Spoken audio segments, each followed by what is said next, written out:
सानाम को जोहार गिलासनी Tudu official channel रे सानाम को सागुन दाराम तेहेኛ वीडियो दो हुयुक कना जहां बन नेलक गया आबो सावता रिन आबोरिन कुड़ी हपन को चेलका बाजार तलारे राम नवमी रे को एने सेरेña कटी वीडियो क्लिप नेल ताबन पे आदो बन रोपड़ा मारांग से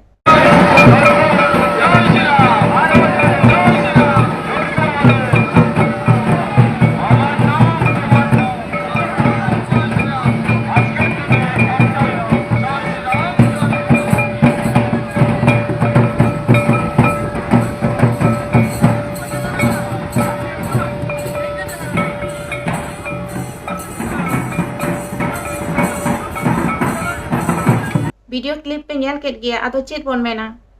किछु हर दो सावता सुसर लगित को छुटो कना और किछु हर दो नोंका गे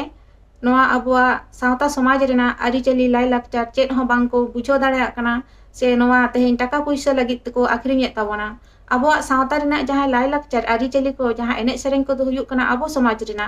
बापला अक्तो बन बापला कना दंग बन एनेज कना बाहा रे जेमन बाहा बन एनेज कना लांगड़े अक्तो तो लांगड़े बन एनेज कना तो मेनखान तेहेñ अबो चेदा बाजार बाजार रिन अबोरिन बाहु बिटी को नोंका बन एनेज हचोए कोआ तेहेñ को एनेज कना अबो सावता रेना तिना मिटंग अपमान हुयुक कना से अबो कल्चर दो उनक के सस्ता कना अबो सेरेñ दो उनक के सस्ता कना से एनेज उनक सस्ता कना जे बाजार तला तला ते तेहेñ बन नोंका बन आखरिñ अचुरोग कना चे लेकान अबो मिटंग सोरेस आरिचली लाई लाकचार ओना चे लेका अबो दिकु ठेन बन आखरिñ आ पैसा ते आदो इन दिन मेना जहां के आतु रे मेना बना माझी बाबा को से जहां तिना अबो सांतार बोया को कटी बन उयहरो मा ओका जगह रे दो एनेज हुयुआ से ओका जगह रे दो बांगा जहां रे बन एनेज आ चेत उनक के अबो दो काटा दो बाबा दे बना तेहेñ आयमा गे नोंका अबोरिन जहां तिरला हपन को नोंका बाजार तालाते एनेज पे इदी को से अबो सांतारिन होर एनेज पे चला कना ओकोय दो शिवरात्रि रे एनेज पे चला कना ओकोय दो राम नवमी रे सावते रथ रे रथ यात्रा रे नोवा करे पे एनेज कना दो चेत आदो अबो सावता समाज दो ओका से पे इदीआ नेतोरिन जेनारेशन को चेत सिखनत पे मा को कना ओना टाका पैसा तो चेत सारा जीवन पे आसुलवा तेहेñ आपो नोआ सावता रेना लाई लाकचार आरिचली तीना दामान जिनिस कना ओना मा ओकोय बांग पे बुझोया जहां रे को होवा पे खाली एनेज लगित के पे चला चे लगित ओनका दो अबो गे जुदी अबो आरिचली लाई लाकचार बाबन बुझो दाड़े एटा हर दो बुझो ताबना अबो गे तेहेñ ओना अबो लाई लाकचार आरिचली जहां मेना सोरेस बाबन मोनेया तो एटा हर दो सोरेस से मेता ताबना उयहर ताबन पे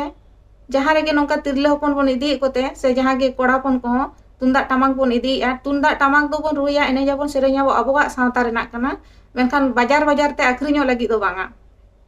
तीना पैसा तबे आखरिñो कानते नोंका दो पे चला कना लाजा हो बापे बुझोया आपे खातिर ते सावता आपे बडे ओना दो बापे ठिकेया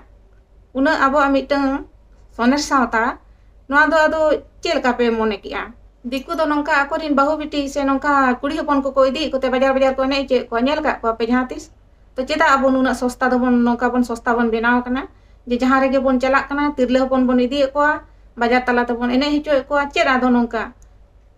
एटा हर नोंका ते रेस्पेक्ट को एमा बना से अबो मन सम्मान को एमा बना अबो मा नोंका बन बेनाव कना बड़ नाचनिया जहां रे गे को एनेज चो बना जहां रे को सेरेñ चो बना अबो मा दाम गे बनुआ जहां गे तुरी बार पैसा को चुपुता पे अनखान आपे मा दड़ कते पे चला उनका के जंगा बाबा ते पे एनेज को हो जहां रे गे पे एनेज कना उइना ह बापे बुझो दाड़े कना अबो सांतार सावता रेना ओकारे एनेज हुयुआ ओकारे बांग एनेज हुयुआ चेदा नोंका हुयुक कना